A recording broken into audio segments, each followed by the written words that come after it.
everyone, this is Chris from KRC Creations. I just want to come, this is not a DIY, it's I don't know, what do you want to call it? A pass on, I guess I can call it. I've been working with herbs, and this all started with Kim from, she does product reviews from Nature's Garden. Hi Kim. It all started with her when she did a video on making herbal infusions. Yeah, I was like, oh my god, herbal infusions, herbal oil infusions, because I've always wanted to use like different oils in my products. I want to use herbs, I want to use herbal extracts and things like that. But when you actually go out there and try to buy that type of stuff, it's expensive. Like 1 ounce, this is an herbal extract, and 1 ounce of this, it's about $9 to $15, depending on which herb you're buying. It's about, the cheapest I found is $9 for an ounce. That's a lot of money, especially if you want to buy different herbs. Like here, I have a whole bunch of them. They're all different. That's a lot of money to spend, and you have to pass that cost on to the customer, and I don't want to do that.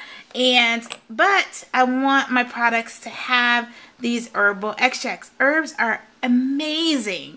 I knew a lot about herbalism prior to Kim's video.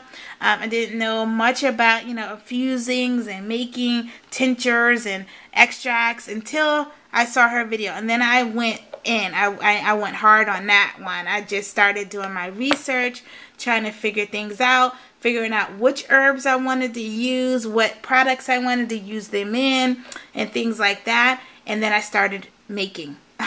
First thing I made was my herbal infused oils. I made those in grapeseed oil. I also made two different ones. I made one for my soaps, which is in olive oil. I don't use those in my skincare line because olive oil is a little bit too heavy for the skin. So for my skincare line, I made herbal infused oils and grapeseed and sweet almond oil because they penetrate the skin really, really nicely. So I have two different types of herbal infusions. Then after I made that, I've always wanted to use herbal extracts or tinctures in my products because they're amazing. And they do amazing things for the skin. But like I said, I always wanted to buy them, and every time I got ready to press that cart to pay the cart, I just couldn't do it because it's too expensive, and there was always something else that I wanted to buy that I could justify more than 1 ounce of an extract. So I started doing research, and I found that these herbal extracts are the simplest things to make. Very simple, and you don't make an ounce at a time. Actually, you make more than an ounce. These are the ones that I made here. These are not all of them, but these are just some of them that I made, and I made them in 8 ounces. So I have 8 ounces for, to put in you want to store them in a cool, dark place. So they're going to go in my cabinet. And I took 1 ounce and put them in one of these amber bottles, and these are what I'm going to use. And because you only use extracts a drop at a time. I use 1 drop per 1/4 of an ounce in anything that I make. Of course, you do your research and see how much you want to use, but that's how much I use. So I figured putting them in these little amber bottles, and they have dropper inside, so I could just count out the drops there, was better to do it that way. Now, I'm not going to show you how to make these herbal extracts, but I'm going to tell you how to make them because it's that simple. You really don't need, I don't think you need a tutorial for it. But what I do is I make my everything in ratios. There's a couple ways to make herbal infusions or extracts. You could do it the old-fashioned way where you just dump like half a jar worth of herbs and then cover it with the oil or whatever it is you use and let it sit for a while, and then you strain it off. But with that way, you don't really know how much of anything is in there, and it's hard to reproduce. So I do everything in ratios. With my extracts, I use a ratio of 1 ounce of herb to 16 ounces of liquid. There's 2 different types of extracts that you can make. Well, two that I know of. The one, you can make these in alcohol, like Everclear, like high proof alcohol, or like 100 proof alcohol. Galen's have 150 proof. Whatever your state allows, you can do it with that. I didn't want alcohol in any of my products, so I chose not to do that, and I made all my extracts in glycerin in water. You can make them in glycerin and water as well. I chose to do it that way. So what I used when I made my 8-ounce bottle, I used a 1/2 ounce of herb to 8 ounces of a combination of glycerin and distilled water. And then what you do is shake the herbs up. And I used the hot process method. You can use a cold infusion or hot infusion. With the cold infusion, I'm impatient. I don't want to wait like 2 weeks for it to infuse. So with a cold infusion, you just leave that herb in that water mixture or alcohol mixture for 2 weeks. Every day, go and shake it. And in 2 weeks, you go and strain it out. And what's left is your extract. I used the hot infusion. So what I did was I had my herb and liquid mixture, and then I put them in a water bath in my crock pot and put my crock pot on its lowest setting, which was warm, and I let it sit in there for 3 days. And nothing happened. I left, I went to work, I did everything. My house didn't burn down or anything like that. So I left it sitting in there for 3 days. Every morning I'd get up and I'd shake the oil, the herbs, and the glycerin and water. And then after 3 days, I strained out the glycerin and water from the herb. Now, straining. There's a couple ways you can strain your liquids out. Kim, I love you, but that coffee filter method that she used in her video drove me nuts. It was like getting a drop at a time. It took forever. So I didn't like that method. But then I did some more research, and some people use like a t-shirt method and they strain out, and that was a little bit better. And I thought that, you know, I got it. That one was great. But then I started seeing particles in my infusion, so I had to strain it again. So I didn't really like that either. So then I went with the cheesecloth. The cheesecloth by far right now is a thumbs up. What I did was I poured my liquids in the cheesecloth, squoze the cheesecloth. There's no particles in here. It's just liquid. No particles left or anything like that. And this one's rosemary. And as you know, rosemary powder is extremely fine. So there's no rosemary fine powders in there at all. So the cheesecloth really, really got it out. And it was only one straining. Tell ya, one straining. That's it. And it was done. So if you're going to strain, try the cheesecloth. Try all of them if you want.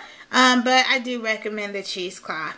Now, what I've done is I've been using these, making all kinds of lotions and potions and things like that. But I wanted to show you this one that I made. This is a herbal infused herbal cream, and this is amazing. I absolutely love this. It's still a work in process because I haven't got the texture right. You see how loose that is? Don't quite like it just yet. So I'm still working with the emulsifier. I use beeswax in this. I might change it up. I don't know. Yeah, I don't know what I'm going to do with that. But I'm still working on it. But this thing is amazing in terms of how it works. It is made with, I made it with elderflower infused oil and grapeseed. I also made it with white willow bark. And I also made it with, burdock root. So these three in equal parts of oil and equal parts of infused water and equal parts of extract was used to make this. I also used other oils, not just the grapeseed infused oil. I used other oils, but that's part of my recipe, so I'm not going to tell you what those are. But this softens your skin. When I got up in the morning, any blemishes or anything I had, they were on their way to being healed. My daughter has been having little breakouts from volleyball, not cleaning her skin the way she should. She has been using this along with a soap that I made for her, which has sulfur and salicylic acid, which is amazing. And she's been using, and that was drying her skin, and she needed something more. So I made this actually for her, and it did amazing work for her skin. So I started using it, and it's been doing amazing things for my skin. I just want the texture to be a little different, and I'm not going to change anything else but the consistency of the emulsifier. Other than that, this thing is perfect. As soon as I get it right, it's going to be on my website, and it's something that I will very, very, very, very strongly recommend that you use if you have an acne problem, if you have a sensitive skin problem, if you have eczema, however you want to say it, or if you just want healthy looking skin. The white willow bark is the one that really promotes that healthy, glowy skin, and this cream does the job. So that's what I've been up to. I've been dealing with my herbs and things like that. Now, I really want all my products to get more towards the all-natural side. They're almost there, and I'm working on it. I'm still going to do soaps and other things. I'll have a designer side, a designer label, which will have like the pigments and the fragrance oils and things like that. But I also have an all-natural herbal side for my soaps and creams and things like that. And these will have all natural colorants, all natural, like preserve. Everything in my store, in my business is made with an all natural preservative. I don't use parabens, I don't use formaldehydes or anything like that. It's an all natural preservative, and it's been working out really, really well. So you do your research on what type of preservative that you want to use. I believe that it is needed. Preservatives are needed in your products if you're going to be making creams and things like that, and things with water. And because these tinctures or extracts have water in them, you definitely need a preservative system for them. So I've chosen an all-natural system. But I have tons of them here, and they're all different. Like this one is birch bark. This one's comfrey. This one's elderflower, burdock root, white willow bark, peppermint extract, awesome, lemongrass extract. This is nettle root. This one is rosemary, awesome for hair. This one's horsetail.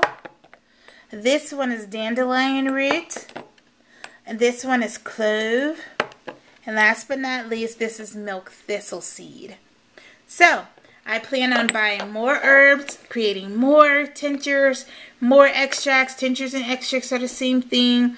And more herbal oil infusions to go in my products. So, that's what I've been doing. And please, go out there and make your own if you want. You'll save a lot of money. That's buckets of money saved right there. Buckets and buckets and buckets of money saved. And buckets and buckets of money saved here. And my product quality just shot through the roof. It just shot through the roof. I'm sorry, I'm being silly. But I just wanted to share that with you guys. I hope you all are doing well. And I'll talk to you later. Bye.